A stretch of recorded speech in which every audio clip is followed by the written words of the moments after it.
পাটা ছেঁচে রান্না করেছিলাম একটু মাংস। এটা খেতে যে এত বেশি ভালো লাগবে আর আমার বাসার প্রত্যেকেই এতটা বেশি পছন্দ করবে আমি নিজেও ভাবতে পারিনি। দুর্দান্ত স্বাদের একটা মাংস হয়েছে। যারা গরুর মাংস খেতে পছন্দ করেন, বাসায় যেদিন গরুর মাংস আনবেন সেদিন সামান্য একটু মাংস এভাবে রান্না করে দেখবেন।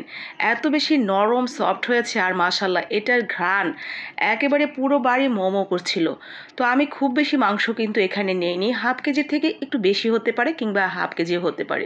মানে আমার বাসায় এর আগে মাংস আনা হয়েছিল, আমি সেখান থেকে একদম সলিড কয়েক পিস মাংস সরিয়ে রেখেছিলাম।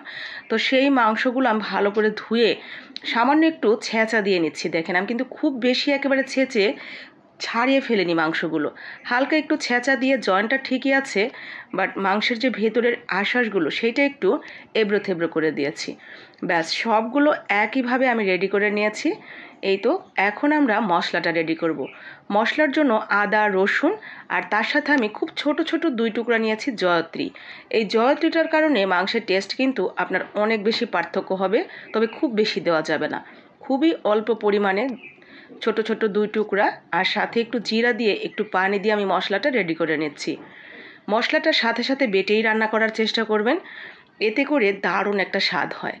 আপনার ফ্রিজে রেখে যে আমরা মশলাগুলো খাই সেই মশলা দিয়ে রান্না করার টেস্ট আর নগদ নগদ মশলা বেটে রান্না করার টেস্ট, এটা কিন্তু আকাশ পাতাল তফাৎ। আমি সব সময় চেষ্টা করি মাংস রান্না করলে সাথে সাথে বেটেই রান্না করার জন্য। তো এরপরে আমরা সেই বাটা মশলার সাথে স্বাদ মতো লবণ, হলুদের গুঁড়া, ধনিয়ার গুঁড়া আর মরিচের গুঁড়া, সামান্য একটু তেল দিয়ে মাংসটাকে ভালো করে মেখে নিচ্ছি। মেখে নিয়ে এটা আমরা রেখে দিব প্রায় 20 মিনিট। 20 মিনিটের মধ্যে আমাদের মাংসটা ম্যারিনেট করা হয়ে যাবে। মাংসের ভেতরে মশলাপাতির যে ঘ্রাণ সেটা পুরোপুরি চলে যাবে। তো আমরা 20 মিনিট অপেক্ষা করছি। 20 মিনিট পর ফিরে যাব মূল রান্নায়। তো 20 মিনিট শেষ হয়ে গেছে, এখন আমরা চলে যাচ্ছি রান্নার কাছে। তেলের উপরে তেজপাতা এবং গরম মশলা ফোড়ন দিয়ে আমরা সেই মাংসটা তেলের উপরে ছেড়ে দিচ্ছি।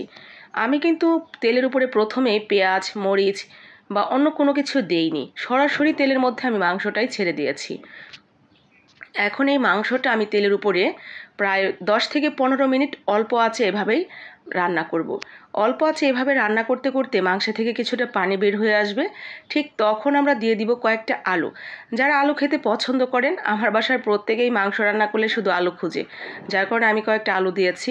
যারা আলু খেতে পছন্দ করেন না মাংসের সাথে, তারা আলুটা অ্যাভয়েড করবেন। আলুটা দিয়ে কয়েকটা কাঁচামরিচ দিয়ে আমি প্রায় আরও 20 থেকে 25 মিনিট লো আঁচে রান্না করেছি। এরপরে দিয়ে দিয়েছি বেশ কিছুটা পেঁয়াজ। পেঁয়াজগুলো উপর থেকে আমি ছড়িয়ে দিয়েছি। তো এইভাবে আমি আরও কিছুক্ষণ রান্না করব। পুরো রান্নাটাই কিন্তু লো আঁচে আস্তে আস্তে করবেন। একটু আঁচ বাড়িয়ে দিলে দেখবেন আপনার মাংসটাও সিদ্ধ হবে না আর রান্নাটাও অন্যরকম হয়ে যাবে। তো পুরো রান্নাটা অল্প আঁচে আস্তে আস্তে পেঁয়াজ দিয়ে দেখেন নাড়তে চাড়তে পেঁয়াজটাও গলে গেছে, আমার মাংসও সিদ্ধ হয়ে গেছে, আলুও সিদ্ধ হয়ে গেছে। চলেন এবারে একটা দেখা যাক মাংসটা কতটা নরম এবং কতটা সুন্দর হয়েছে। দেখেছেন কতটা নরম এবং কতটা জুসি জুসি ভাব হয়েছে। আর এটা খেতে মাশাআল্লাহ আলহামদুলিল্লাহ, 1 পিস আলু 1 পিস মাংস নিলেই ভাত খাওয়া শেষ হয়ে যাবে।